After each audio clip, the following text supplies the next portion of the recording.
हाँ, नमस्ते बच्चों। देखो, आज अपना टॉपिक है आगे का। अभी तुम लोगों को अनुसंगता, अभिक्रिया की कोटि वगैरह के बारे में बताया था। ठीक है। अब आगे का टॉपिक देखो, अभिकारकों की सांद्रता और अभिक्रिया दर में संबंध। क्या होता है संबंध? अभिक्रिया की दर और अभिकारकों की सांद्रता में क्या संबंध है? मान लो कोई एक ये अभिकारक है जी, उत्पाद में बदल रहा है। ठीक है। एक कोई अभिक्रिया इस तरह से हो रही है, एक कोई अभिकारक है वो जी उत्पाद में बदल रहा है। ठीक है। अगर हम कहें कि इसके लिए अभिक्रिया दर व्यंजक लिखो, तो अभिक्रिया दर व्यंजक कैसा लिखा जाएगा? R बराबर के ए का मूलर सांद्रण तो इसकी घात x। माना कि अभिक्रिया की कोटि क्या है? x है। इसमें हम मान रहे हैं माना कि अभिक्रिया की कोटि क्या है? x। ठीक है जी। द्रव्यानुपाती क्रिया का नियम जो अपन लोगों ने पढ़ा था, किसी पदार्थ की क्रिया करने की दर उस पदार्थ के सक्रिय द्रव्यमान यानी मूलर सांद्रण के समानुपाती होती है, उससे लिखा गया। माने अगर तुम्हें अभिक्रिया की दर लिखना है, उसके लिए व्यंजक लिखना है, तो R माने वही रेट ऑफ रिएक्शन, अभिक्रिया दर बराबर जी समानुपातिक स्थिरांक आ जाता है जब समानुपात को हटा देते हैं। इसको वैसे ही लिखा तो जाएगा इस तरह से, R समानुपात का निशान ए का मूलर सांद्रण। ठीक है, ऐसा। लेकिन हम कोटि क्या मान रहे हैं? x। समानुपात का निशान हटेगा तो कांस्टेंट क्या आ जाएगा? k। जहां k क्या है? समानुपातिक स्थिरांक यानी वेग स्थिरांक या दर स्थिरांक। ठीक है। अब हमें देखना है इसमें कि हम अभिकारकों की सांद्रता कितनी गुनी बढ़ाते हैं तो अभिक्रिया की दर कितनी गुनी बढ़ जाती है। अगर हम अभिकारकों की सांद्रता मान लो इतनी गुनी बढ़ाएं, वो अभिक्रिया की दर इतनी गुनी हो जाए, तो उसकी कोटि क्या होगी? कोटि निकालने के लिए एक न्यूमेरिकल टाइप की है। ठीक है।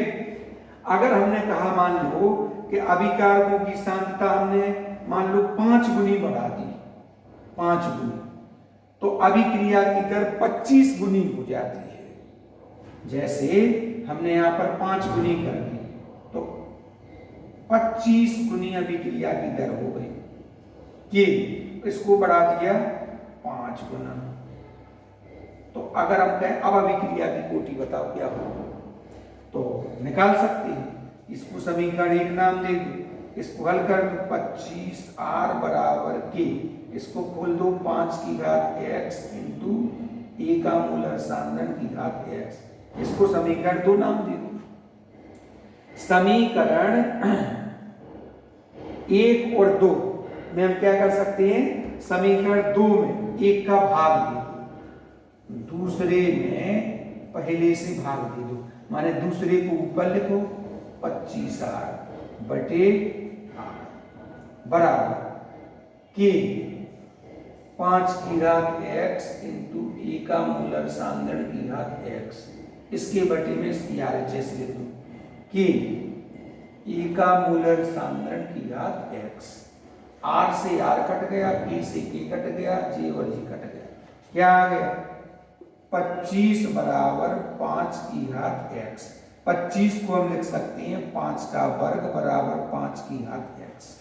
अब मैथ के नियम में आ जाए, यदि आधार समान हो तो घातें बराबर होती हैं, तो x बराबर आ जाएगा 2। x हमने क्या माना था? अभिक्रिया की कोटि।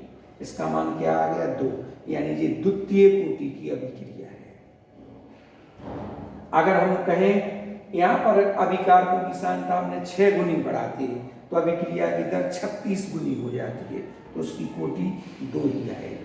अगर हम कहें कि अभिकारकों की सांद्रता 10 गुनी बढ़ा दी हमने तो अभिक्रिया की दर 100 गुनी हो जाती है, तो उसकी कोटि 2। यानी इससे क्या निष्कर्ष निकला कि जब अभिक्रिया की दर अभिकारकों की सांद्रता की वर्ग के बराबर हो, ठीक है, वर्ग के बराबर हो, तो उसमें कोटि का मान हमेशा क्या होगा?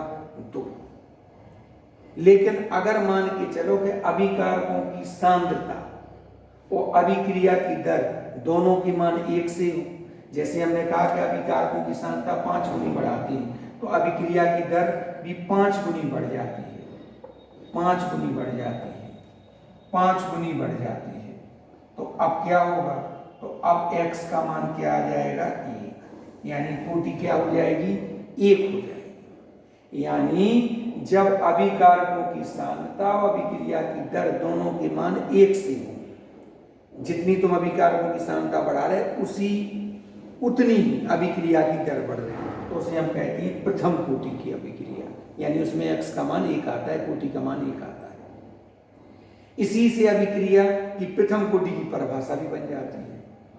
ठीक है, जब अभिक्रिया की दर अभिकारकों की सांद्रता के सीधे समानुपाती होती है, माने बराबर होती है, माने जब अभिक्रिया की दर और अभिकारकों की सांद्रता दोनों बराबर हो, तो उसे हम कहते हैं प्रथम कोटि की अभिक्रिया। ठीक है, अब अगर कहें हम कि अभिकारकों की सांद्रता हमने 5 गुनी बढ़ा दी, तो अभिक्रिया की दर पर कोई प्रभाव नहीं पड़ा, ज्यों की त्यों है, ज्यों की त्यों है। यहां पर अगर कहें कि ज्यों की त्यों है, ठीक है, यहां पर ज्यों की त्यों, यहां पर मान लो 1 आ गया, यहां पर 1 आ गया। ठीक है, तो 1 को हम क्या लिख सकते हैं, 5 की घात 0 बराबर 5 की घात x, 5 5 बराबर होगा तो x बराबर क्या होगा, 0, यानी वो शून्य कोटि की अभिक्रिया कहलाएगी। जब अभिक्रिया की दर पर अभिकारकों की सांद्रता का कोई प्रभाव ना पड़े, जब अभिक्रिया की दर अभिकारकों की सांद्रता पर निर्भर ना करे, तो उसे हम कहते हैं शून्य कोटि की अभिक्रिया। ठीक है, तो अगर तुम्हें कोटि बताना है और तुमसे इस टाइप का न्यूमेरिकल किया गया कि अभिक्रिया दर और अभिकारकों की सांद्रता में, तो कोटि तुम फटाक से बता सकते हो। जब अभिक्रिया की दर अभिकारकों की सांद्रता के वर्ग के बराबर हो, तो द्वितीय कोटि होगी। जब अभिक्रिया की दर अभिकारकों की सांद्रता के बराबर हो, तो उसकी कोटि 1 होगी। और जब अभिक्रिया की दर अभिकारकों की सांद्रता से कोई संबंध नहीं रखे, कोई प्रभाव नहीं पड़े, तो उसकी कोटि 0। इस तरह से तुम इसको समझ सकते हो। ठीक है, अब हम देखते हैं कि शून्य कोटि की अभिक्रिया, जो शून्य कोटि की अभिक्रिया है, उस शून्य कोटि की अभिक्रिया के लिए दर स्थिरांक और अर्धायुकाल के व्यंजक कैसे निकालते हैं, ये डेरिवेशन है। ये डेरिवेशन तुम लोगों को समझना है, बहुत सिंपल है। जो शून्य कोटि के लिए है, शून्य कोटि की अभिक्रिया के लिए है। ठीक है, तो शून्य कोटि की अभिक्रिया के लिए हम पहले वेग स्थिरांक यानी दर स्थिरांक को किससे दर्शाते हैं, के से। इसके लिए व्यंजक स्थापित कर रहे हैं। ठीक है, तो पहले शून्य कोटि की अभिक्रिया की परिभाषा लिख सकते हैं हम, जब अभिक्रिया की दर अभिकारकों की सांद्रता पर निर्भर नहीं करती है, तो उसे हम कहते हैं शून्य कोटि की अभिक्रिया। माना कि कोई एक अभिक्रिया इस तरह से हो रही, ये कोई अभिकारक है जो उत्पाद में बदल रहा है।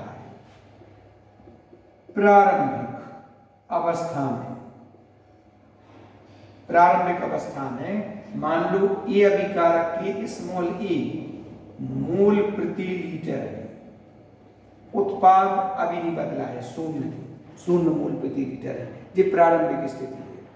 टी समय पश्चात, कुछ समय बाद, इस ए अभिकारक के x मोल प्रति लीटर क्रिया कर गए मान के चलो, तो इसके कितने बचे रहेंगे, a माइनस एक्स मोल प्रति लीटर बचे रहेंगे। तो अगर शून्य कोटि की अभिक्रिया है, तो अगर x मोल प्रति लीटर क्रिया करती है, तो अभिक्रिया की दर इन पर निर्भर नहीं करेगी। माने अभिक्रिया की दर अभिकारकों की सांद्रता पर निर्भर नहीं करती है शून्य कोटि में। तो ये इस तरह से परिभाषा हो गई और इसकी ये भाषा। अब इसके लिए हम दर व्यंजक लिखते हैं, तो आएगा R बराबर क्या, R बराबर लिख सकते हैं हम K और A का मूलर सांद्रण, A का मूलर सांद्रण इसकी घात 0, चूंकि शून्य कोटि की अभिक्रिया है। R बराबर K, अब इसका मान रख दो, इसका मान यहां से रखेंगे ए माइनस एक्स इसकी घात 0। आर बराबर यहाँ पर क्या हो जाएगा के, और इसका मान क्या आ जाएगा 1। क्यों? किसी भी संख्या की घात शून्य का तो उसका मान क्या होता है 1 होता है घातांक के नियम से। अब आर क्या है? अभिक्रिया की दर। अगर हम अभिक्रिया की दर ताक छड़क लेते हैं तो इसे हम क्या लिख सकते हैं dx अपॉन dt बराबर के। त्रियक गुणा कर दो इसका, dx बराबर k इंटू dt। जी एक अवकलित रूप है, इसका त्रियक गुणा कर दिया जाएगा। अब दोनों ओर का समाकलन कर दो तो समाकलन का निशान ये होता है dx k into dt। dx का होगा x और k का हो जाएगा k और dt का यहाँ पर t प्लस c एक कांस्टेंट है, ये समाकलन स्थिरांक कहलाता है। इसको हम समीकरण 1 नाम दे सकते हैं। अब मान लो जिनने समाकलन अभी नहीं पढ़ा है, मैथ वाले स्टूडेंट तो आगे पढ़ेंगे, बायोलॉजी वालों ने 11th में पढ़ा होगा, फिजिक्स में शुरुआत में, ठीक है। तो अभी ये एक लाइन थोड़ी सी याद रख लेना कि इसके बाद समाकलन करने पर ही आता है। तो जैसे तुम लोग मैथ में पढ़ोगे अपने आप आ जाएंगे, उसके कुछ नियम होते हैं। क्योंकि dx है, जैसे यहाँ पर 1 का होगा x, यहाँ पर k 1 का dt के सापेक्ष t और प्लस एक कांस्टेंट आ जाता है। फिर यहाँ लगाना पड़ती है क्या शर्त, यहाँ पर कंडीशन लगती है। क्या शर्त लगती है? जब समय शून्य है t बराबर 0, when t इक्वल 0, while तब x बराबर क्या होगा 0 होगा, ठीक है। तो यहाँ 0 रख दो, यहाँ 0 रख दो, तो c का मान क्या आ जाएगा 0 बराबर k इंटू 0 प्लस c, यानी c बराबर 0 आ गया। जिस c का मान उठा के रख दो समीकरण 1 में, समीकरण 1 में यहाँ पर रख दो, तो x बराबर kt प्लस c की जगह 0, यानी x बराबर kt। हमें किसका निकालना था सूत्र? के दर स्थिरांक k का, तो k बराबर x अपॉन t। ये दर स्थिरांक या वेग स्थिरांक का व्यंजक है, ठीक है। इसको अच्छी तरह से ध्यान से समझना। शून्य कोटि की अभिक्रिया के लिए अपन दर स्थिरांक का व्यंजक ज्ञात कर रहे हैं। तो क्या है, माना कि कोई ए अभिकारक है जो उत्पाद में बदल रहा है, ये एक अभिक्रिया हो रही है। प्रारंभिक अवस्था में हमने ए के कितने लिए? ए मोल प्रति लीटर। उत्पाद अभी कुछ नहीं, अभी बदला नहीं है अभिकारक उत्पाद में, तो इसका शून्य है। फिर कुछ समय व्यतीत हो गया, जैसे मान लो 10 मिनट व्यतीत हो गया, 1 घंटा व्यतीत हो गया, 60 मिनट हो गए व्यतीत, तो इस ए अभिकारक के x मोल क्रिया कर गए, उत्पाद में बदल गए, तो इसके कितने बचे रहेंगे? ए माइनस एक्स।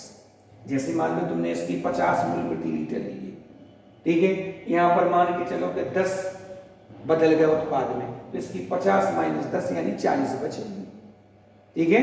ये होगी। अब इसके लिए हम अगर दर व्यंजक लिखें तो r बराबर के ए का मूलर साधना, चूंकि शून्य कोटि की अभिक्रिया तो 0 लगा दिया। ए का मान कितना है? ए माइनस एक्स, इसकी जगह ए माइनस एक्स, शून्य कोटि तो हुई। घातांक के नियम से किसी भी संख्या की घात शून्य, उसका मान 1 होता है, 1 होता है, ठीक है। इसका मान क्या हो जाएगा? 1, r बराबर के। अब चूंकि अभिक्रिया की दर हम तात्क्षणिक मान रहे हैं, तात्कालिक दर, तो r की जगह हम dx अपॉन dt लिखेंगे। यहीं से भी लिख सकते हो अगर चाहो तो, अगर तुम चाहो तो dx अपॉन dt यहीं से भी लिख सकते हो, शुरू से भी कर सकते हो, dx अपॉन dt। तो अगर 20 से लिख रहे तो लिख दो तात्कालिक दर है जी, आ गया dt का त्रियक गुणा k में कर दिया, dx ज्यों का त्यों बराबर इसमें होगा k इंटू dt। दोनों ओर का समाकलन करने पर समाकलन का निशान होता है, लगा दिया। dx का होगा x, k का होगा k और dt है तो t प्लस c एक कांस्टेंट होता है, जिसे हम समाकलन कांस्टेंट कहते हैं, इंटीग्रल कांस्टेंट, समाकलन स्थिरांक। जी समीकरण 1 आ गया। अब कंडीशन लगेगी, अगर समय शून्य है, t बराबर 0 है, तो x का मान भी 0 होगा। अगर यहाँ पर शून्य है तो यहाँ पर भी शून्य होगा, तो ये ज्यों का त्यों रहेगा, ठीक है। तो x का मान 0 रख दिया यहाँ पर और t का मान 0 रख दिया, ये दोनों 0 हो गए, तो c का मान क्या आ गया? 0। ठीक। अब जिस सी का मान उठा करके समीकरण 1 में यहां रख दिया, तो x बराबर के टी जो का तुम सी की जगह 0, x बराबर के टी, यहां से के का मान निकालो, x की बटे टी आ गए। ये शून्य कोटि के दर स्थिरांक का व्यंजक है, गणितीय व्यंजक है। इसको लगा करके देख लेना, अच्छी तरह से समझ लेना। अब शून्य कोटि के लिए अर्धायुकाल का व्यंजक और देख रहे हैं। तो शून्य कोटि के अर्धायुकाल के लिए व्यंजक, अर्धायुकाल माने हाफ लाइफ, अर्ध आयुकाल, अर्धायुकाल को हम टी बेस में 1/2 इससे दर्शाते हैं। अर्धायुकाल है क्या? अर्धायुकाल वह समय है जिसमें अभिकारक का प्रारंभिक सांदन घट करके आधा रह जाता है। मीन्स अर्धायुकाल एक समय है, वह समय है जिसमें आधी अभिक्रिया पूर्ण हो जाती है। ठीक है, मान लो कोई अभिक्रिया हो रही है, अब अभिक्रिया के 50% पूरे होने में जो समय लगेगा, मान लो 30 मिनट लगा, तो 30 मिनट उसका क्या कहलाएगा? अर्धायुकाल। क्या कहलाएगा? अर्धायुकाल कहलाएगा। तो अर्धायुकाल को t1/2 से दर्शाते हैं। तो अर्धायुकाल की परिभाषा हुई है x बराबर a/2 और t की जगह रखते हैं t बेस में 1/2। हम शून्य कोटि के, जो शून्य कोटि का दर स्थिरांक व्यंजक अभी हमने निकाला था, उससे क्या k बराबर x/t, इसमें मान रख दो। ठीक है, इनको मान लो फर्स्ट, इसको मान लो सेकंड। सेकंड में समीकरण दूसरे में पहले से मान रखने पर रख दो मान इसमें, k ज्यों का त्यों, x की जगह a/2, t की जगह t बेस में 1/2। बस इसको हल कर लो।